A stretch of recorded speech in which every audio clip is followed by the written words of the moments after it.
শুভ সন্ধ্যা বন্ধুরা, চলে এলাম সন্ধ্যের একটু টিফিন বানাবো বলে। সন্ধ্যাবেলা যেমন হালকা একটু কিছু খেতে ইচ্ছা হয় এটা ওটা, তো তার জন্য একটা প্যান বসিয়ে দিয়েছি আমি এখানে। আর এখানে সমস্ত কিছু রেডি করে নিয়েছি। একটু আলু পোহা বানাবো, তাই জন্য আলু নিয়েছি, একটু গাজর সরু সরু করে, একটা মিডিয়াম সাইজের আলু সরু সরু করে কেটে নিয়েছি। এখানে পেঁয়াজ কুচি নিয়েছি, আদা কুচি, কাঁচা লঙ্কা কুচি নিয়েছি, কারি পাতা নিয়ে এসেছি। ধরে দেখো, পোহার আসল জিনিস যেটা চিড়ে, আমি পাতা চিড়ে নিয়েছি। এটা আপনারা এমনি যেটা শক্ত চিড়ে হয় আরেকটা আছে, সেটা দিয়েও করা যেতে পারে। তো আমি এবারে আঁচটা জেলে দেবো। তেল, প্যানটা গরম হয়ে গেছে, এবার এর মধ্যে আমি তেল দিয়ে দেবো অল্প করে।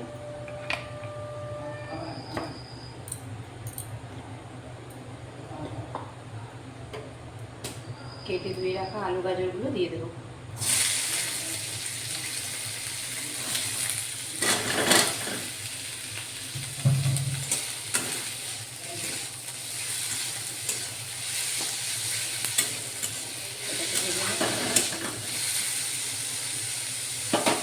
লবণ দেবো,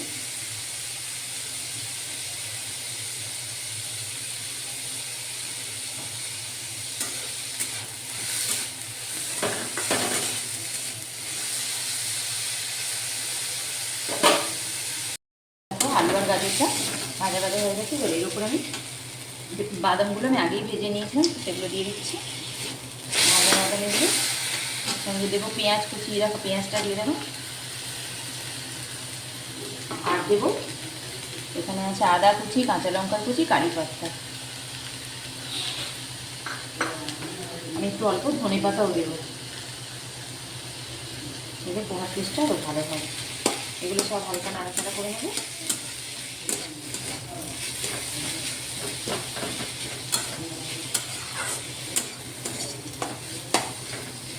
করতে করতে চিড়েটা ততক্ষণ হালকা, এটা যেহেতু পাতা চিড়ে, আমি হালকা করে একটু ধুয়ে নেব। হ্যাঁ,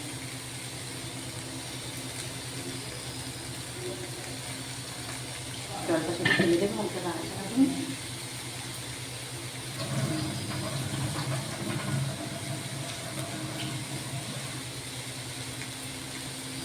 চেপে জলটা ফেলে দিতে হবে। যেটাকে আমি এখানে রেডি করে রাখলাম।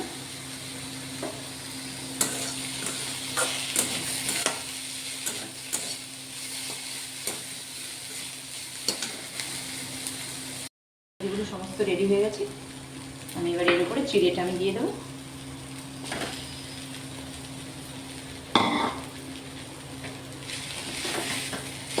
যেহেতু পাতা চিড়ে, একটু ধুয়ে নেওয়ার জন্য এরকম হয়ে যায়। যদি গোটা গোটা যে চিড়েগুলো, তাতে বেশি ভালো হয়। আর এটার সঙ্গে ভালো করে মিক্সড করে নেব। এটার সঙ্গে ভালো করে মিক্সড করে নিয়েছি। একটুখানি অল্প করে সয়া সস দেবো, খুব অল্প। লেবু রস দিলে ভালো হয় আরও। আমার কাছে লেবুটা আজকে নেই, আমি টমেটো কেচাপ একটু দিচ্ছি যার জন্য। আর সয়া সসটা দিলাম, দিয়ে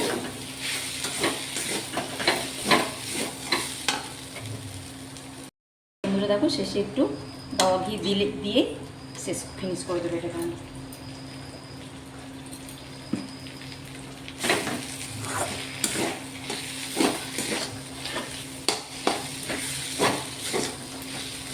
ঝরঝরে পোহা একদম রেডি। বন্ধুরা, এখনো সময় আছে, সন্ধ্যেবেলা চট করে একটুখানি বানিয়ে ফেলুন। দারুণ স্বাস্থ্যকর এবং সুস্বাদু খাবার। এই যে পুরোপুরি রেডি হয়ে গেছে এটা সুন্দরভাবে। এবার আমি এটা সার্ভ করব। গ্যাসটা বন্ধ করে দিচ্ছি।